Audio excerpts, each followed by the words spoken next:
મિત્રો, ભગવાન શ્રી રામે ગરુડ પુરાણના આધારે જણાવ્યું કે મૃત્યુ પછી આત્મા 13 દિવસ સુધી ઘરમાં કેમ રહે છે। ગરુડ પુરાણ મુજબ મૃત્યુ પછી આત્મા લગભગ 13 દિવસ સુધી પૃથ્વી પર પોતાના ઘરમાં રહે છે, કારણ કે આ તે સમય છે જ્યારે આત્મા પોતાના પાછલા જન્મના કર્મોનો હિસાબ કિતાબ કરે છે અને આગલા જન્મ માટે તૈયાર થાય છે। આ દરમિયાન પરિવારના સભ્યોને પણ શોક મનાવવાનો અને આત્માની શાંતિ માટે કર્મકાંડ કરવાનો અવસર મળે છે। એક વખતની વાત છે, પ્રભુ શ્રી રામ અને માતા સીતા ચિત્રકૂટ ધામમાં વિહાર કરી રહ્યા હતા। શાંત અને પવિત્ર વાતાવરણમાં બંને વિશ્રામ કરી રહ્યા હતા। ત્યારે માતા સીતાના મનમાં એક જિજ્ઞાસુ પ્રશ્ન ઉદ્ભવ્યો। તેમણે વિનમ્રતાથી શ્રી રામને પૂછ્યું, નાથ, શું હું તમને એક પ્રશ્ન પૂછી શકું? ભગવાન શ્રી રામે હસીને કહ્યું, દેવી, તમારા મનમાં જે પણ પ્રશ્ન હોય નિસંકોચ પૂછો। માતા સીતાએ કહ્યું, પ્રભુ, હું જાણવા માંગુ છું કે જ્યારે કોઈ પ્રાણીનું મૃત્યુ થાય છે ત્યારે એમ કેમ કહેવાય છે કે તેનો આત્મા 13 દિવસ સુધી પોતાના ઘર અને આ સંસારમાં રહે છે? શું આ સત્ય છે? જો હા, તો આવું કેમ થાય છે? આ દિવસોમાં આત્મા શું અનુભવે છે? શું તે પોતાના પ્રિયજનોને જોઈ શકે છે? ભગવાન શ્રી રામ ગંભીર થયા અને બોલ્યા, હે જાનકી, તમે જે પ્રશ્ન પૂછ્યો છે તે માત્ર તમારો નથી। આ પ્રશ્ન સમગ્ર સંસારને માર્ગદર્શન આપનારો છે। આ વિષયને જાણવું બધા માટે જરૂરી છે, કારણ કે જીવન અને મૃત્યુના રહસ્યોથી અજાણ રહેવું એ અજ્ઞાનના અંધકારમાં ભટકવા જેવું છે। હું આ રહસ્ય તમને જરૂરથી જણાવીશ, પરંતુ તે પહેલાં જે કોઈ આ દિવ્ય સંવાદ સાંભળી રહ્યા છે તેમને મારી વિનંતી છે કે આ જ્ઞાનને માત્ર પોતાના સુધી સીમિત ન રાખે, પરંતુ તેને પોતાના પરિવાર અને મિત્રો સાથે શેર કરે, જેથી બધાનું કલ્યાણ થાય અને બધાને જીવન અને મૃત્યુના રહસ્યોની સાચી માહિતી મળે। એવું કહેવાય છે કે મૃત્યુના 24 કલાક પછી આત્મા પોતાના ઘરે પાછો આવે છે, પોતાના પરિવાર, પ્રિયજનો અને તે સ્થળોને જોવા માટે જ્યાં તેણે પોતાનું આખું જીવન વિતાવ્યું હોય। પરંતુ કેમ? શું તેને પોતાના મૃત્યુનો ભાસ થાય છે? શું તે પોતાના પરિવારના દુઃખ અને વિલાપને અનુભવી શકે છે? અને મૃત્યુ પછી આત્માને પોતાના કર્મોનું ફળ કેવી રીતે મળે છે? આ રહસ્ય યમરાજે એકવાર દેવર્ષિ નારદને જણાવ્યું હતું। યમલોકના અધિપતિ યમરાજે કહ્યું કે આત્માની આ યાત્રા માત્ર શારીરિક મૃત્યુનો અંત નથી, પરંતુ એક નવી શરૂઆત તરફ આગળ વધવાની પ્રક્રિયા છે। આ વિડીયોમાં અમે તમને તે જ કથા સંભળાવવા જઈ રહ્યા છીએ જે યમરાજે નારદજીને સંભળાવી હતી। આ કથા તમને મૃત્યુ પછી આત્માના અનુભવો અને તેના વાસ્તવિક સત્યને સમજવામાં મદદ કરશે। એકવાર યમરાજ યમપુરીમાં પોતાના સિંહાસન પર વિરાજમાન હતા। ચારે બાજુ દિવ્ય પ્રકાશ ફેલાયેલો હતો। યમલોકના દૂતો પોતાના કામમાં વ્યસ્ત હતા। ત્યાં દેવર્ષિ નારદનું આગમન થયું। તેમના હાથમાં દિવ્ય વીણા હતી અને ચહેરા પર તેજ ઝળકી રહ્યું હતું। તેમણે યમરાજને પ્રણામ કર્યા। યમરાજે હસીને તેમનું સ્વાગત કર્યું અને બોલ્યા, દેવર્ષિ, આજે તમારા આગમનનું શું કારણ છે? મને આનંદ છે કે તમે યમલોક પધાર્યા। કહો, કેવી રીતે આવ્યા? નારદ મુનિએ વિનમ્રતાથી જવાબ આપ્યો, ધન્યવાદ પ્રભુ, હું પૃથ્વીલોકનું ભ્રમણ કરી રહ્યો હતો અને ત્યાં મેં એક વિચિત્ર દૃશ્ય જોયું, જેનાથી મારા મનમાં ઘણા પ્રશ્નો ઉદ્ભવ્યા। યમરાજે જિજ્ઞાસુ નજરે નારદજીને જોયા અને બોલ્યા, કયા પ્રશ્નો દેવર્ષિ? કૃપા કરીને જણાવો, હું તમારી જિજ્ઞાસા નિશ્ચિત શાંત કરીશ। નારદજી બોલ્યા, હે ધર્મરાજ, જ્યારે હું પૃથ્વીલોકમાં હતો ત્યાં મેં જોયું કે એક વૃદ્ધ વ્યક્તિનું મૃત્યુ થયું। તેનો પરિવાર અને સંબંધીઓ શોકમાં ડૂબેલા હતા। તેઓ વિલાપ કરી રહ્યા હતા અને કેટલાક તો વિવિધ ઉપાયો કરી રહ્યા હતા જેથી તેનો આત્મા પાછો આવે। આ દૃશ્ય જોઈને મારા મનમાં ગહન પ્રશ્નો ઉઠ્યા। યમરાજે નારદજીની વાતો ધ્યાનથી સાંભળી। નારદજી આગળ બોલ્યા, મૃત્યુ એક અટલ સત્ય છે, પરંતુ તે પછી શું થાય છે? આ રહસ્ય જ રહે છે। મારા મનમાં બે મુખ્ય પ્રશ્નો ઉદ્ભવ્યા છે। પહેલો એ કે શું ખરેખર મૃત્યુના 24 કલાક પછી આત્મા પોતાના ઘરે પાછો આવે છે? અને બીજો એ કે મૃત્યુ પછી આત્માની જે 13 દિવસની યાત્રા વિશે કહેવાય છે, શું તે ખરેખર થાય છે કે તે માત્ર સાંભળેલી વાતો છે? નારદજીની જિજ્ઞાસા અત્યંત મહત્વની હતી।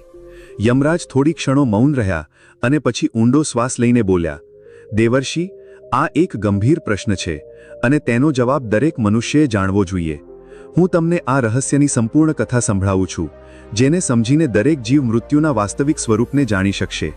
યમરાજે કથા શરૂ કરી। ઘણા સમય પહેલાની વાત છે। એક ગામમાં આલોક નામનો એક યુવાન રહેતો હતો। જે બાળપણથી જ ધાર્મિક પ્રવૃત્તિનો હતો. તે રોજ તુલસીમાં જળ ચઢાવતો, સવાર સાંજ પૂજાપાઠ કરતો અને હંમેશા ઈશ્વરનું સ્મરણ કરતો. તેના પરિવારમાં તેના પિતા, પત્ની અને એક નાનું બાળક હતું. તેની માતાનું દેહાંત ઘણા વર્ષો પહેલાં થઈ ગયું હતું અને હવે તેના પિતા પણ લાંબા સમયથી બીમાર હતા. સમય પસાર થતો ગયો અને એક દિવસ તેના પિતાએ પણ આ સંસાર છોડી દીધો. આ ઘટના આલોક માટે અસહ્ય હતી. તેણે પોતાના પિતાના વિધિવત અંતિમ સંસ્કાર કર્યા, પરંતુ તેના મનમાં અનેક પ્રશ્નો ઉભરવા લાગ્યા. મૃત્યુ પછી આત્માનું શું થાય છે? શું આત્મા ખરેખર ઘરે પાછો આવે છે? જો હા, તો કેમ? આ પ્રશ્નોના જવાબ શોધવા માટે તે એક આધ્યાત્મિક યાત્રા પર નીકળી પડ્યો. ઘણા ગામો અને જંગલોમાંથી પસાર થઈને અંતે તે એક આશ્રમે પહોંચ્યો, જ્યાં એક તેજસ્વી સંત ધ્યાનમગ્ન હતા.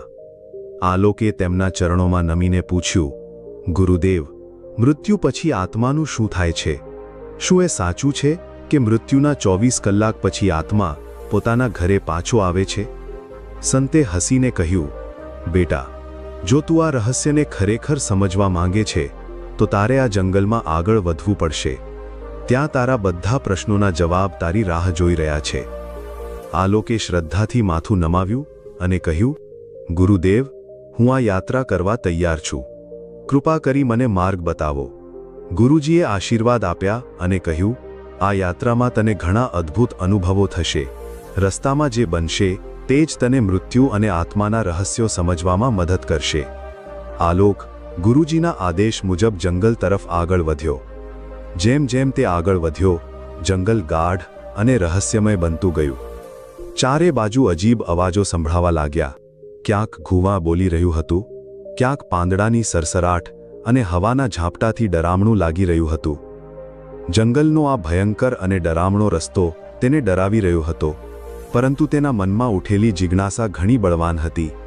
તે નીડર બનીને આગળ વધ્યો અને થોડે દૂર એક વિશાળ પીપળનું વૃક્ષ જોયું. પરંતુ આ કોઈ સામાન્ય વૃક્ષ નહોતું. તેની ડાળીઓ સાપની જેમ લહેરાઈ રહી હતી અને તેની છાલ પર જાણે કોઈનો ચહેરો ઉભરી આવ્યો હોય. જેવો આલોક તેની નજીક પહોંચ્યો, તે વૃક્ષ માનવીય અવાજમાં બોલી ઉઠ્યું, હે માનવ, થોભો, તું ક્યાં જાય છે? આલોક આ સાંભળીને સ્તબ્ધ થઈ ગયો. એક વૃક્ષ બોલી રહ્યું હતું, પરંતુ તે ગભરાયો નહીં.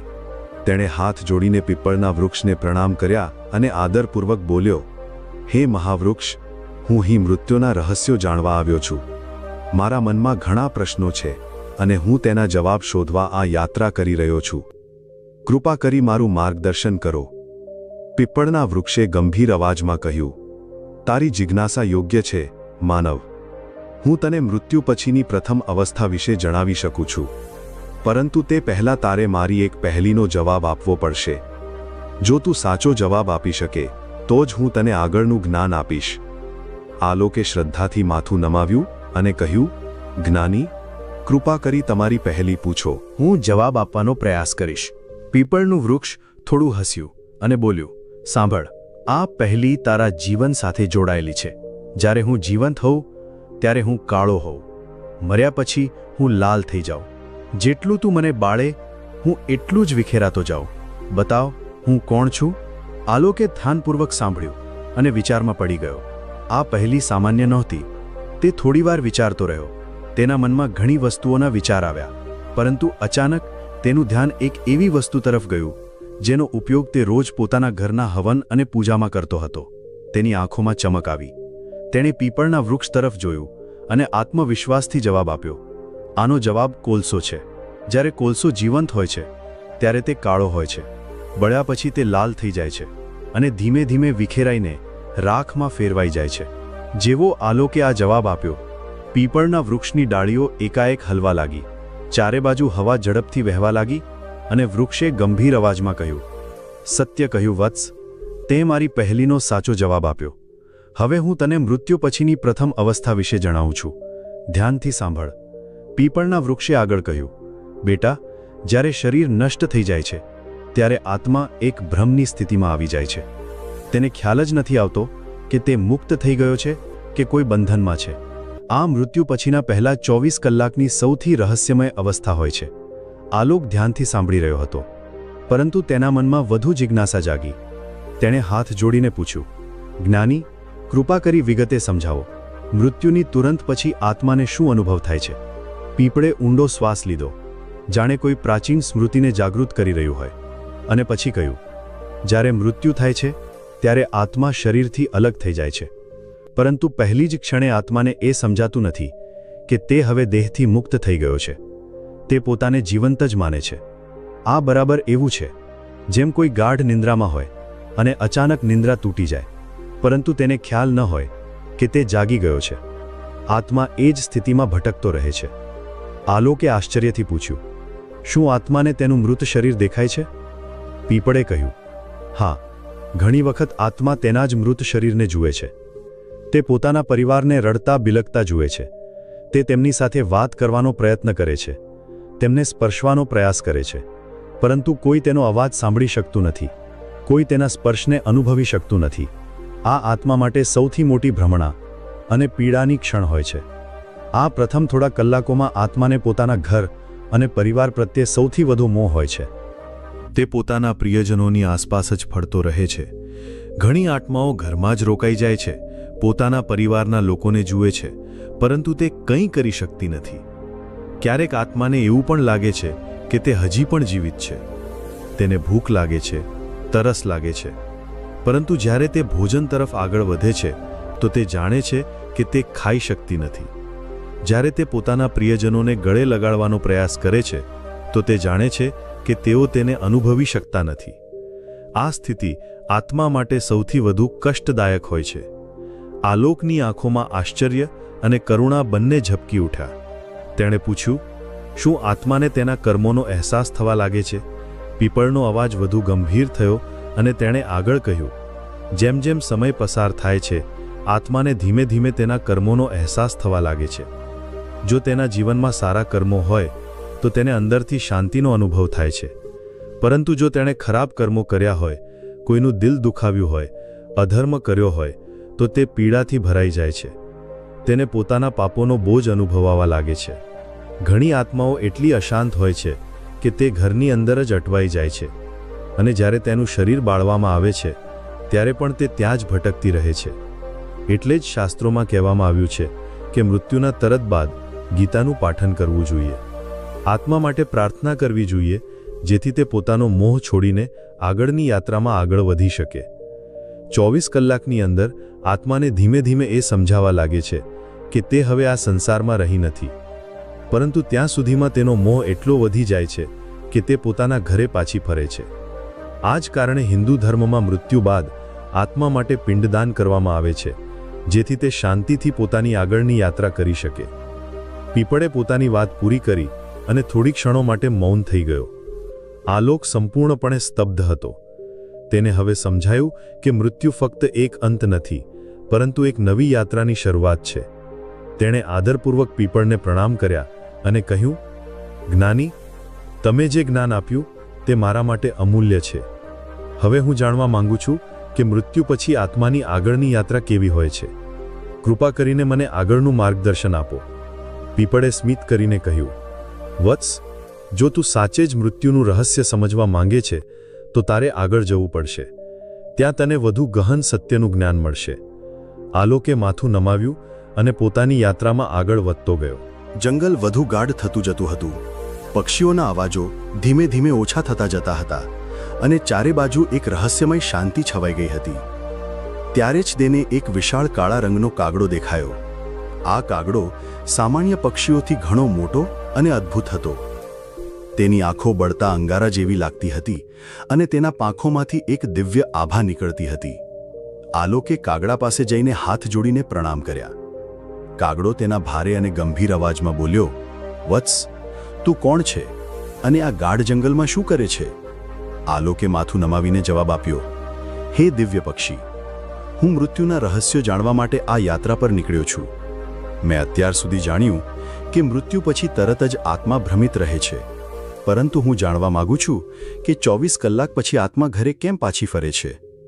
સુગમે ગહન શ્વાસ લીધો અને કહ્યું, હું તને આ જવાબ આપીશ, પરંતુ પહેલાં તારે મારી એક પહેલીનો જવાબ આપવો પડશે.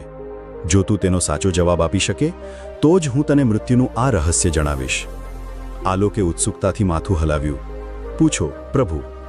સુગમે ગંભીર અવાજમાં પૂછ્યું. હે મનુષ્ય, સંસારમાં દરેક વ્યક્તિ કંઈક ને કંઈક સાચવે છે. દરેક કોઈને કોઈ વસ્તુ સાથે બંધાયેલો હોય છે. મને કહે, મનુષ્યના જીવનનું સૌથી મોટું બંધન કયું છે? આલોક થોડી ક્ષણો માટે વિચારમાં પડી ગયો. તેના મનમાં ઘણા વિચારો આવવા લાગ્યા. ધન, પરિવાર, ઈચ્છાઓ, શરીર. પરંતુ સૌથી મોટું બંધન કયું છે? થોડીવાર વિચાર્યા પછી તેણે જવાબ આપ્યો, મોહ. મનુષ્યનું સૌથી મોટું બંધન મોહ છે. તે પોતાના પરિવાર, ધન, શરીર અને લાગણીઓના મોહમાં બંધાયેલો રહે છે, અને આ જ બંધન તેને જન્મ જન્માંતર સુધી ભટકાવે છે. સુગમે સ્મિત કરીને માથું હલાવ્યું. તે બિલકુલ સાચો જવાબ આપ્યો.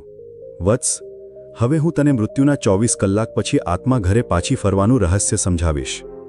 સુગમે આકાશ તરફ જોયું અને ગહન અવાજમાં કહ્યું, મૃત્યુ પછી જ્યારે આત્મા શરીર છોડે છે ત્યારે તે થોડી ક્ષણો સુધી મુક્ત અનુભવે છે, પરંતુ જેમ જેમ સમય પસાર થાય છે તેની અંદર એક હલચલ શરૂ થાય છે.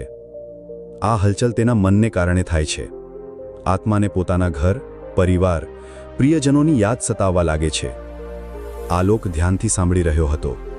સુગમે આગળ કહ્યું, જ્યારે શરીર બળે છે ત્યારે આત્મા ત્યાંથી અલગ તો થઈ જાય છે, પરંતુ તેનો મોહ સમાપ્ત થતો નથી. તે પોતાના પ્રિયજનોને રડતા જુએ છે, પોતાના ઘરમાં પોતાના બાળકો અને પત્નીને એકલા અનુભવે છે. તેને લાગે છે કે તે હજી પણ તેમની પાસે જઈ શકે છે, તેમને સાંત્વના આપી શકે છે. પરંતુ જેવી જ તે પ્રયાસ કરે છે, તેને ખ્યાલ આવે છે કે કોઈ તેને જોઈ શકતું નથી, કોઈ તેને સાંભળી શકતું નથી. આલોકે આશ્ચર્યથી પૂછ્યું, તો શું આત્મા દુઃખી થાય છે? સુગમે ગંભીર અવાજમાં કહ્યું, હા, આત્મા ખૂબ દુઃખી થાય છે. તે પોતાના પ્રિયજનોને બોલાવે છે, પોતાના બાળકના માથા પર હાથ ફેરવવા માંગે છે, પોતાના ઘરમાં ફરવા માંગે છે, પરંતુ તે ફક્ત એક છાયા બનીને રહી જાય છે. આ તેની સૌથી મોટી પીડા હોય છે. આ જ કારણે હિન્દુ ધર્મમાં મૃત્યુ પછી ખાસ કર્મકાંડો કરવામાં આવે છે. જ્યારે પરિવારજનો ગીતાનું પઠન કરે છે, દીપ પ્રગટાવે છે અને આત્માની શાંતિ માટે પિંડદાન કરે છે, ત્યારે આત્માને ધીમે ધીમે આ સંસારથી મુક્ત થવામાં મદદ મળે છે. આલોકની આંખો ભીની થઈ ગઈ હતી. તેણે ધીમા અવાજમાં પૂછ્યું, તો શું આત્મા હંમેશા પોતાના ઘરે જ રહે છે? સુગમે જવાબ આપ્યો, ના, પરંતુ જે આત્માઓ પોતાના જીવનમાં અત્યંત મોહમાં બંધાયેલી હોય છે તે લાંબા સમય સુધી ભટકતી રહે છે. તે પોતાના પરિવાર, ઈચ્છાઓ, અધૂરા કાર્યોને લઈને પરેશાન રહે છે. તેમને એ સ્વીકારવામાં સમય લાગે છે કે હવે તે આ સંસારનો ભાગ નથી. આ જ કારણે મૃત્યુ પછી પરિવારે આત્માની શાંતિ માટે કર્મકાંડો કરવા જોઈએ, જેથી આત્મા આ મોહથી મુક્ત થઈ શકે અને પોતાની આગળની યાત્રા કરી શકે. સુગમે આલોકને જોઈને કહ્યું, હવે તું જાણી ગયો કે આત્મા મૃત્યુના 24 કલાક પછી ઘરે કેમ પાછી ફરે છે? આ મોહ જ આત્માને ખેંચીને પાછો લાવે છે, પરંતુ હવે તારે આગળની યાત્રા કરવી પડશે, કારણ કે હજી ઘણા રહસ્યો બાકી છે. આલોકે સુગમના ચરણોમાં માથું નમાવ્યું અને કહ્યું, હે દિવ્ય પક્ષી, તમે મને અમૂલ્ય જ્ઞાન આપ્યું. હવે હું જાણવા માંગુ છું કે જ્યારે આત્મા મોહથી મુક્ત થાય છે ત્યારે તેની આગળની યાત્રા કેવી હોય છે? સુગમે ગંભીર અવાજમાં કહ્યું, વત્સ, જો તું સાચે જ જાણવા માંગે છે તો તારે યાત્રા ચાલુ રાખવી પડશે. આગળ તને વધુ ગહન રહસ્યોનું જ્ઞાન મળશે. જા, આગળ વધ. આલોકે માથું નમાવ્યું અને હવે તે પોતાની યાત્રાના ત્રીજા પડાવ પર પહોંચી ગયો હતો. જંગલની ગાઢતા થોડી ઓછી થવા લાગી હતી અને વાતાવરણમાં એક અલૌકિક શાંતિ હતી. પક્ષીઓના મધુર ગાન, હળવે હળવે વહેતી હવા અને ચારે બાજુ લીલીછમ જમીન. આ સ્થળ કોઈ દિવ્ય લોકનો આભાસ કરાવતું હતું. ત્યારે જ તેની નજર સામે ઊભેલી એક અદ્ભુત ગૌમાતા પર પડી. આ કોઈ સામાન્ય ગાય નહોતી. તેના શરીરમાંથી દિવ્ય પ્રકાશ નીકળતો હતો અને તેની આંખોમાં ગહન કરુણા અને જ્ઞાનની ઝલક હતી. આલોકે શ્રદ્ધાથી નમીને ગૌમાતાને પ્રણામ કર્યા. ગૌમાતાએ સ્નેહથી તેને જોઈને કહ્યું, વત્સ, હું જાણું છું કે તું મૃત્યુના રહસ્યો જાણવા માટે આ યાત્રા પર નીકળ્યો છે. હું તને આગળનું જ્ઞાન આપીશ, પરંતુ પહેલાં તારે મારી એક પહેલીનો જવાબ આપવો પડશે. આલોકે શ્રદ્ધાથી માથું નમાવીને કહ્યું, હે માતા, કૃપા કરીને પૂછો. ગૌમાતાએ મધુર પરંતુ ગંભીર અવાજમાં પૂછ્યું, મનુષ્ય પોતાના જીવનમાં ઘણી વસ્તુઓ સાચવે છે, ધન, પરિવાર, પ્રતિષ્ઠા, જ્ઞાન. પરંતુ કહે તેની માટે સૌથી મહત્વની સંપત્તિ કઈ છે જે મૃત્યુ પછી પણ તેની સાથે જાય છે? આલોક ગહન ચિંતનમાં પડી ગયો. તે વિચારવા લાગ્યો, ધન તો અહીં જ રહી જાય છે, પરિવાર પણ પાછળ રહી જાય છે, પ્રતિષ્ઠા પણ નષ્ટ થઈ જાય છે, તો પછી કઈ વસ્તુ મનુષ્ય સાથે જાય છે? થોડી ક્ષણો વિચારા પછી તેણે જવાબ આપ્યો, કર્મ. મનુષ્યના કર્મો જ તેની સૌથી મોટી સંપત્તિ છે. ધન, પરિવાર અને પ્રતિષ્ઠા બધું અહીં જ રહી જાય છે, પરંતુ સારા કે ખરાબ કર્મો તેની આત્મા સાથે જાય છે અને તેની આગળની યાત્રા નક્કી કરે છે. ગૌ માતાએ સ્મિત કરીને માથું હલાવ્યું. તે સાચો જવાબ આપ્યો, વત્સ. હવે હું તને મૃત્યુના ત્રીજા તબક્કાનું રહસ્ય જણાવીશ. ગૌ માતાએ પોતાની આંખો બંધ કરી અને તેમની આસપાસ એક દિવ્ય આભા ફેલાઈ ગઈ. તેમણે ગહન અવાજમાં કહેવાનું શરૂ કર્યું. જ્યારે આત્મા મૃત્યુ પછી પોતાના મોહથી મુક્ત થાય છે, ત્યારે તેનો સામનો પોતાના કર્મો સાથે થાય છે. આત્માને તેના સંપૂર્ણ જીવનનું પ્રતિબિંબ દેખાય છે. તેણે જે સારા કર્મો કર્યા હોય તે તેને પ્રકાશ તરફ લઈ જાય છે, અને જે ખરાબ કર્મો કર્યા હોય તે તેને અંધકાર તરફ ધકેલે છે. આલોક ધ્યાનપૂર્વક સાંભળી રહ્યો હતો. ગૌ માતાએ આગળ કહ્યું, જો આત્માએ જીવનભર સારા કર્મો કર્યા હોય, દાન, ગૌસેવા, ભજન, સત્સંગ, બીજાની સેવા, તો તે ઝડપથી સ્વર્ગ તરફ આગળ વધે છે. ત્યાં તેને દિવ્ય સુખ મળે છે, જ્યાં ન તો પીડા હોય છે ન તો દુઃખ. પરંતુ જો તેણે પાપ કર્યા હોય, અત્યાચાર, છેતરપિંડી, ક્રોધ, અહંકાર કે હિંસા કરી હોય, તો તેને યમલોકમાં જવું પડે છે, જ્યાં તેના કર્મોના આધારે તેને દંડ ભોગવવો પડે છે. આલોકે પ્રશ્ન પૂછ્યો, હે માતા, શું મનુષ્ય પોતાના કર્મો બદલી શકે છે? શું મૃત્યુ પછી તેનું ભાગ્ય નક્કી થઈ જાય છે? ગૌ માતાએ ગંભીર સ્વરમાં જવાબ આપ્યો, ના વત્સ. મનુષ્ય જ્યાં સુધી જીવે છે ત્યાં સુધી પોતાના કર્મોને સુધારી શકે છે. તે પુણ્ય કમાઈ શકે છે, ધર્મના માર્ગે ચાલી શકે છે અને પોતાના આત્માને શુદ્ધ કરી શકે છે. પરંતુ મૃત્યુ પછી તેણે જે સંચિત કર્યું હોય તે જ ભોગવવું પડે છે. આથી હિન્દુ ધર્મમાં ગૌસેવા, દાન, ભજન, કીર્તન અને સત્સંગનું ખૂબ મહત્વ છે. જ્યારે મનુષ્ય ગૌમાતાની સેવા કરે છે ત્યારે તે પોતાના પાપોનો નાશ કરે છે. ગાય ફક્ત એક પશુ નથી, તે સ્વયં ધર્મનું પ્રતીક છે. તેના સ્પર્શથી જ પાપો નષ્ટ થઈ જાય છે અને તેની સેવાથી પુણ્ય સંચિત થાય છે.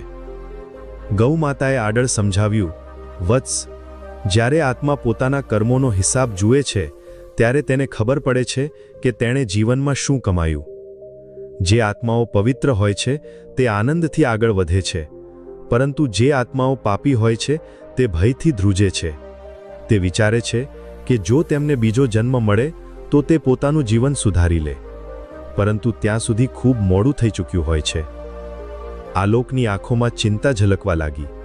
તેણે શ્રદ્ધાપૂર્વક કહ્યું, હે ગૌ માતા, તમે મને ખૂબ મોટું જ્ઞાન આપ્યું. હવે હું મારા કર્મો પર વધુ ધ્યાન આપીશ, જેથી મારા મૃત્યુ વખતે મારે યમલોકમાં ન જવું પડે. ગૌ માતાએ આશીર્વાદ આપ્યા અને કહ્યું, વત્સ, તારી યાત્રા હજી પૂરી થઈ નથી. આગળ તારે હજી ઘણા રહસ્યો જાણવાના છે.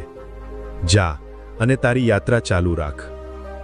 આલોકે ગૌ માતાના ચરણોમાં માથું નમાવ્યું અને ફરીથી પોતાની યાત્રાના આગલા તબક્કા તરફ આગળ વધ્યો. આલોકની યાત્રા હવે તેના અંતિમ પડાવ તરફ આગળ વધી રહી હતી. ચાલતા ચાલતા તે એક વિશાળ નદીના કાંઠે આવી પહોંચ્યો. આ કોઈ સામાન્ય નદી નહોતી. તેનું પાણી ક્યાંક ઠંડુ અને નિર્મળ દેખાતું હતું, તો ક્યાંક લોહી અને અગ્નિની જ્વાળાઓથી ભરેલું લાગતું હતું. નદીના કાંઠે એક દિવ્ય દેવી પ્રગટ થયા. તેમના તેજથી આખું વાતાવરણ પ્રકાશિત થઈ ગયું. તેઓ સૌમ્ય પણ પ્રભાવશાળી હતા, માનો સાક્ષાત જ્ઞાન અને શુદ્ધતાની મૂર્તિ હોય. આલોકે શ્રદ્ધાપૂર્વક નમીને તેમને પ્રણામ કર્યા. દેવીએ હસીને મધુર સ્વરમાં કહ્યું, વત્સ, હું જાણું છું કે તું મૃત્યુના રહસ્યને સમજવા આ કઠિન યાત્રા પર આવ્યો છે. હું તને વૈતરણી વિધિનું રહસ્ય જણાવીશ, પરંતુ પહેલા તારે મારી એક પહેલીનો જવાબ આપવો પડશે. આલોકે માથું નમાવીને કહ્યું, હે માતા, કૃપા કરીને પૂછો.